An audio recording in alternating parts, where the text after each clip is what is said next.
Corona काल में डॉक्टरों की भूमिका को लेकर के किसी को बताने की जरूरत नहीं है। ये डॉक्टर ही थे जिन्होंने कोरोना की पहली लहर और दूसरी लहर से हमको बचाया है। कोरोना की तीसरी लहर चल रही है, लेकिन आज मानसिक स्वास्थ्य के मुद्दे पर बहस चल रही है। मेरे साथ वो डॉक्टर हैं जिन्होंने कहा था कि कोरोना के बाद मानसिक स्वास्थ्य के क्षेत्र में एक सुनामी आएगी, यानी मानसिक स्वास्थ्य के मरीज बहुत तेजी से बढ़ेंगे। मेरे साथ इस समय हैं डॉक्टर सत्यकांत त्रिवेदी और डॉक्टर्स डे पर हम उनसे बातचीत करेंगे। सर, डॉक्टर्स डे पर वेब दुनिया की तरफ से बहुत बहुत बधाई। जी धन्यवाद आपको भी। और आपने जिस तरीके से डॉक्टर्स के बारे में बोला, मुझे बहुत सुकून महसूस हुआ कि डॉक्टर्स के बारे में लोग इतना अच्छा समझ रहे हैं और डॉक्टर्स डे पर आपने महत्व देने का सोचा, इसके लिए मैं वेब दुनिया और आपका आभारी हूँ। सर, कोरोना काल में कोई ऐसा पल जब डॉक्टर्स एज अ डॉक्टर आपने सोचा हो कि नहीं, मेरा मानवता का फर्ज ज्यादा है, परिवार पीछे, ऐसा पल आप साझा करना चाहें? देखिए, इस बीच में कई बार ऐसा हुआ कि रात में लोग बहुत परेशान होते थे। बहुत सारे फ़ोन्स आते थे कि मुझे ऑक्सीजन की प्रॉब्लम हो रही है, मुझे ये इंजेक्शन नहीं मिल रहा है या हॉस्पिटल में बेड नहीं मिल रहे हैं। तो कई बार जो पारिवारिक, जो व्यक्तिगत हमारे हित होते हैं, परिवार के जो हित होते हैं, उनको जो समय देने की बात होती है वो वहाँ पर नहीं दे पाए। लेकिन ऐसा लगा कि मुझे ऐसा लगा कि कैरियर में शायद ऐसे मौके बहुत कम आएंगे जहाँ पर हम लोगों की हेल्प कर सकें। और इस समय थोड़ी सी भी हेल्प बहुत बड़ी हेल्प थी, क्योंकि लोगों के पास संसाधन उपलब्ध नहीं थे, डॉक्टर्स उपलब्ध नहीं थे, टाइमिंग्स नहीं मिल रही थी। तो मुझे ऐसा लगा कि यहां पर सबसे बड़ी बात होगी अगर मैंने किसी की बात सुन भी ली, क्योंकि मैं पर्टिकुलरली अगर कोरोना की बात की जाए तो उसका विषय विशेषज्ञ नहीं हूं, लेकिन एक डॉक्टर के नाते जहां पर मानसिक स्वास्थ्य से रिलेटेड जो समस्याएं आई, बहुत सारे लोग नींद को लेकर के परेशान रहते थे, बहुत सारे लोगों के साथ में ये था कि हम करें क्या, उनको सही गाइडेंस नहीं मिल पाता था। तो मैंने व्यक्तिगत रूप से बात करके फ़ोन पर, सोशल मीडिया के माध्यम से बहुत सारे लोगों को जागरूक करने की कोशिश करी कि एक ऑथेंटिक जानकारी मिले, क्योंकि यहां पर फर्ज था कि डॉक्टर्स जो है वो एक्टिविस्ट के फॉर्म में आए। हमारे जो पल्मोनरी स्पेशलिस्ट थे, जो हमारे फिजिशियन थे, वो एक्टिव पेशेंट्स को देख रहे थे। तो यहां पर जो दूसरे विधा के डॉक्टर्स थे, उनका भी फर्ज बनता था कि वो एक जो परफेक्ट बात है वो जन जागरूकता के लिए लेकर के आए, क्योंकि जहां पर आप देख रहे थे कि जागरूकता नहीं है, क्योंकि इसका कोई फिक्स ट्रीटमेंट नहीं दिख रहा था। तो जहां पर विज्ञान कमजोर होता है तो अंधविश्वास बढ़ जाता है। जब अंधविश्वास बढ़ता है तो फिर व्हाट्सएप चालू हो जाता है, सोशल मीडिया चालू हो जाता है, और वहां पर बहुत सारे उटपटांग ट्रीटमेंट, बहुत सारी भ्रामक जानकारियां, जिसकी वजह से पैनिक मोड क्रिएट होता है। तो मैं ये कहना चाहता हूं कि ये मेरे लिए ही नहीं, सभी डॉक्टर्स के लिए बहुत अपॉर्चुनिटी थी। और मैं जिन जिन डॉक्टर्स को जानता हूं, मुझे लगता है कि सब ने अपनी क्षमता से ज्यादा, सब ने अपने व्यक्तिगत हितों को पीछे करते हुए आगे आके काम किया। और मैं ये मानता हूं कि डॉक्टर्स के लिए भी एक सुनहरा अवसर था अपने आप को प्रूव करने का, अपनी पर्सनालिटी को ग्रो करने का, और साथ ही साथ नई चीजें सीखने का। और ये एक नया अनुभव रहा कि जिस तरीके से पेंडेमिक आया और जिस तरीके से उसमें वेरिएशन आए, आज कुछ दूसरा नंबर है, कल दूसरा नंबर है, आज की समस्याएं अलग हैं, परसों की समस्याएं अलग हैं, कल की समस्याएं अलग थी, इतने वेरिएशन देखने को मिले। तो मैंने तो बहुत कुछ लर्न भी किया है विकास जी इस पेंडेमिक से। सर, मैं आपको जितना व्यक्तिगत जानता हूँ, आपकी एक छोटी बेटी है। इस कोविड काल में परिवार को हमको बचाना था, मीडिया या डॉक्टर से दूर रहे। तो डॉक्टर डे पर मैं आपसे कुछ व्यक्तिगत बातें साझा करना चाहूंगा कि आप ऐसा पल जब आपने परिवार से दूर रहे हो। देखिए, दिन प्रतिदिन, चूंकि ये मैराथन थी, 100 मीटर का रेस नहीं था, तो यहां पर प्रतिदिन मुझे अपने परिवार वालों की सुरक्षा भी सुनिश्चित करनी थी। क्योंकि मैं एक न्यूक्लियर फैमिली में रहता हूं, तो मैंने बच्ची को ट्रेंड करने में मुझे बहुत मुश्किल आती थी। और कई बार बच्ची भी मुझे लगता है कि समझ गई थी मेरी समस्याओं को, तो वो भी मेरे मजे लेती थी और बोलती थी कि मैं आ जाऊं, मैं आ जाऊं, मैं छू लूं, मैं छू लूंगी।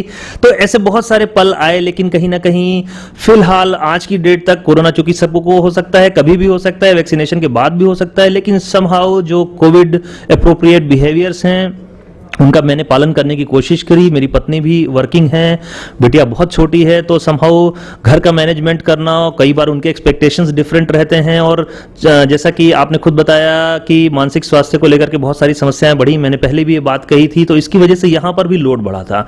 जिनको कोविड नहीं हुआ था वो भी परेशान थे, जिनको कोविड था वो भी परेशान थे, और कुछ लोग सूचनाओं के कारण परेशान थे। तो ऐसे में वर्क बर्डन भी बढ़ा था, तो वो बैलेंस करना थोड़ा सा मुश्किल रहा। लेकिन अभी तक फिलहाल चीजें मैनेजेबल हैं। सर तीसरी लहर में फिर सबकी निगाहें डॉक्टर पे ही लगी है, कितनी महत्वपूर्ण भूमिका आप डॉक्टरों की देख रहे हैं? देखिए, डॉक्टर्स की इसमें बहुत महत्वपूर्ण भूमिका है। कोविड अप्रोप्रिएट बिहेवियर को जैसे जैसे हम समझते जाते हैं तो कई बार मैं अपने व्यक्तिगत विचार भी उसमें ऐड करता जाता हूं। तो मैं कहना चाहूँगा वेब दुनिया के माध्यम से कि हमें मास्क लगाना है, डिस्टेंसिंग रखनी है और वैक्सीनेशन अपने टाइम पे लगवाना है। और चौथा, डॉक्टर्स को बहुत संभाल करके रखना है। उन संसाधनों का वे ऐसे संसाधन हैं जो मुझे लगता है आपके हमेशा काम आएंगे। बहुत सारी ऐसी बहुत बुरी घटनाएं हुई डॉक्टर्स के साथ में, कहीं पर मारपीट हुई, कहीं पर वैक्सीनेशन के लोगों ने उनको बांधा, कहीं पर टेस्टिंग के लिए जा रहे थे तो एमपी में ही घटनाएं हुई, इंदौर में कई जगह लड़ाई झगड़े आए, कई बार अनरियलिस्टिक एक्सपेक्टेशन आए। इन सब का डॉक्टर्स को बुरी तरीके से सामना करना पड़ा। और आप देखिए कि बहुत सारे विवाद में आए डॉक्टर्स, बहुत सारे लोगों ने व्यक्तिगत रूप से उन पर छीटाकशी करी, देश में काफी तूल पकड़ा, विवाद पकड़ा, आईएमए को भी आगे आना पड़ा। तो मुझे ऐसा लगता है कि डॉक्टर्स के बिना ये लड़ाई जो है जीतना बहुत मुश्किल होगा। और हम ही आपके बीच हम सब पहले डॉक्टर्स नहीं थे, हम सब आपके ही बीच के हैं और हमें भी मर्ज होता है। डॉक्टर्स भी मरीज होते हैं, डॉक्टर्स भी मरीज होंगे। तो हमें व्यक्तिगत कोई भी व्यक्ति पर्सनालिटी के हिसाब से कई बार हो सकता है आप उसे जज करें, अच्छा बुरा हो सकता है, लेकिन एज ए प्रोफेशनल जब वो अपना काम करने उतरता है तो उसका उद्देश्य सिर्फ एक होता है कि उसका पेशेंट ठीक हो। अब ये बात आप प्रोफेशन से रिलेटेड समझ लें कि उसकी जो रोजी रोटी है वो आपके बीमार होने से जुड़ी है। अब ये जॉब का नेचर हम कह सकते हैं, लेकिन उसका जो उद्देश्य होता है वो आपको ठीक करके उसे बहुत सुकून महसूस होता है। जब हम दवा लिख रहे होते हैं तो मुझे लगता है कि इस पेशेंट को हमारी दवाओं से ज़्यादा नींद नहीं आनी चाहिए, उसकी फंक्शनलिटी रहे। और कहीं ना कहीं मैं बहुत अंदर से परेशान होता हूं कि यार ऐसा दवाओं का कॉम्बिनेशन हो जो मेरा पेशेंट जिससे ठीक हो अपना वर्क कर सके। तो डॉक्टर्स की भूमिका महत्वपूर्ण है। उनको मैं नहीं कहता हूं कि आप उनको भगवान का दर्जा दें, एटलीस्ट इंसान का दर्जा दें और वो आपके काम आने वाला है। और आप ये मान के चलिए कि आप जितना ज्यादा भ्रामक जानकारियों के साथ में जाएंगे, देखिए दो उद्देश्य होते हैं विकास जी। कई बार हमने देखा है कुछ एक पेशेंट का वर्ग होता है जो अपनी धारणाओं की संतुष्टि के लिए डॉक्टर के पास में आता है। उसको लगता है कि ऐसा ऐसा ऐसा हुआ है और वो डॉक्टर से अपने प्रश्न पूछने आता है, ना कि इलाज के लिए। वहां पर मैंने देखा है फ्रिक्शंस के मामले डिफरेंट होते हैं, क्योंकि वो अपने परसेप्शन की पुष्टि के लिए आता है और जो डॉक्टर होता है वो अनबायस्ड होता है, जो रियलिटी होती है, जो साइंस बताता है वो उस पर बात करता है। तो इसकी वजह से फ्रिक्शंस बढ़ते हैं और कई बार अनरियलिस्टिक एक्सपेक्टेशन रहते हैं कि जैसे इतना ज्यादा चीजें डैमेज हो गई हैं, उससे बचा पाना मुश्किल है, लेकिन फिर भी हम उम्मीद करते हैं कि वो डॉक्टर कहीं पे जान लेकर के चले आएंगे। फिर हम आरोप लगाते हैं कि वो जबरदस्ती वेंटिलेटर पर रख लिया, जरूरत नहीं थी। लेकिन जब हम आते हैं उस समय हम डॉक्टर्स को लगता है कि यार कुछ भी कर दे, ठीक कर दे।